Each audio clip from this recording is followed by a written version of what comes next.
ભારત વર્ષનું દાંપત્ય જીવન એટલે સાહેબ એની શું વાત કરવી હે? હા, આપણા દાંપત્ય જીવનની શું વાત કરવી કે છે કે એક બાઈ છે એ પોતાનું ઘરકામ કરી રહી હોય છે અને એમાં એક સંતોએ એક એમ કહેવાય જ્યોતિષે આવી અને કે છે કે હાથ કર્યો કે દયા પ્રભુની ધર્મનો જય હો, જે કાંઈ હોય મને કાંઈ આપો.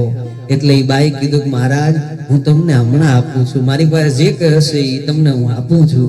એમ કરીને બાઈ ઊભી થાય એટલે એ બાઈ લઈને આવે એટલે એ જ્યોતિષે કીધું કે બેન લાવ હું તમારા જોશ જોઈ લઉં, હે કે તમારો હાથ લાવ હું તમારા જોશ જોઉં.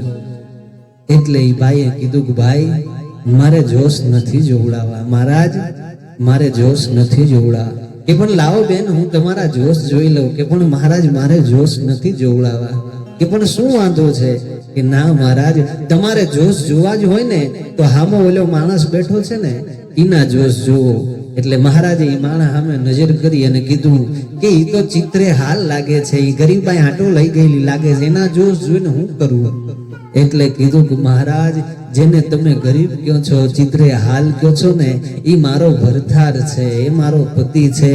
અને ભારત વર્ષની આર્યા નારી હોય, ભારત વર્ષની બેન દીકરી પરણ્યા પછી એના પતિના સુખે સુખી અને એના પતિના દુખે દુખી હોય એને પછી જોશ જોવડાવવાના ન હોય. મહારાજે હું જોશ જોવડાવત પણ હું મારા બાપના ન્યા હતી અને તમે તેથી આવ્યા હોત ને તો તેથી હું તમારા હારે જોશ જોવડાવત. હવે તો હું મારા પતિના સુખે સુખી ને મારા પતિના દુખે દુખી. હે આ ભારત વર્ષનું દાંપત્ય જીવન છે સાહેબ. હે હા, બાકી તમે એમ કહો કે જેટલું અર્ધાંગના એટલે કે તમે જેટલું ખાવ એટલું ભેળું તમારી ભેળું ખાઈને અર્ધાંગના કહેવાય?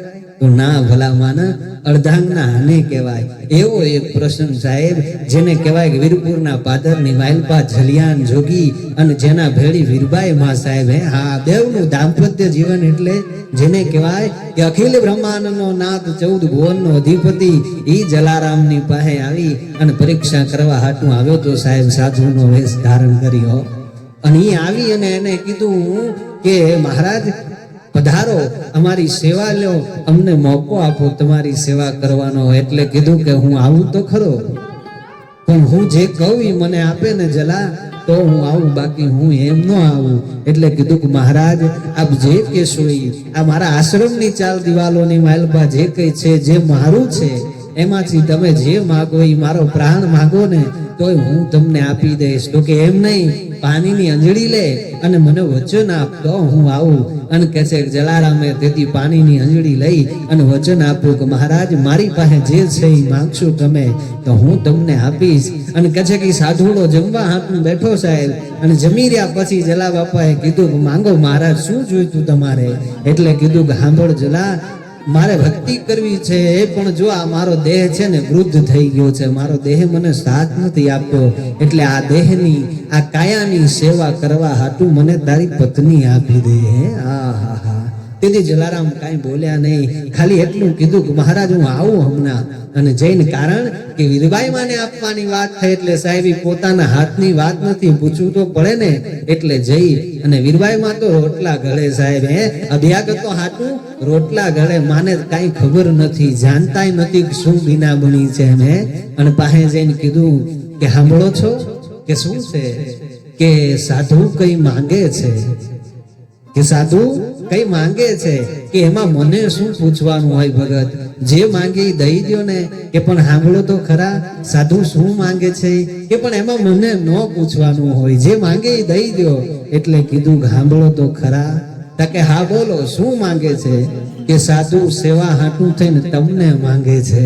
એટલે વીરબાઈ માં ઉભા થઈને કીધું કે ભગત આ ઉંમરે આ વયે જો કે છે કે આવા સાધુડાની સેવા કરવા મળતી હોય એનાથી રૂડી બીજી શું વાત હોય ભગત? તમને વાંધો ન હોય ને તો મને કોઈ વાંધો નથી. હે ત્યારે દલારામ કહે છે કે આગળ ડગલા માંડ્યા, પાછળ વીરબાઈ માં બરાબર સાધુડાની પાસે ગયા ને એટલે વીરબાઈ માં જલારામ બાજુ ફર્યા અને જલારામને પગે લાગીને કીધું કે ભગત, જ્યારથી મારા બાપના ન્યાથી આવીને અત્યાર સુધી મારાથી કોઈ ભૂલ થઈ હોય તો મને માફ કરજો એમ કરી પગે લાગી અને ઈ સાધુડાની પાસે જાય ને જલારામે કીધું કે લ્યો બાપુ, તમે કહેતા હતા એમ આ મારી પત્ની આજથી તમને હોપી અને અખિલ બ્રહ્માંડનો નાથ 14 ભુવનનો અધિપતિ થળકો ખાઈ ગયો ભાઈ. હો હા, કે આજે તો ભારે કરી ગામના પાદર સુધી તો લઈને ગયો પણ એથી આગળ પછી તાપને જીરવી ન હક્યો સાહેબ.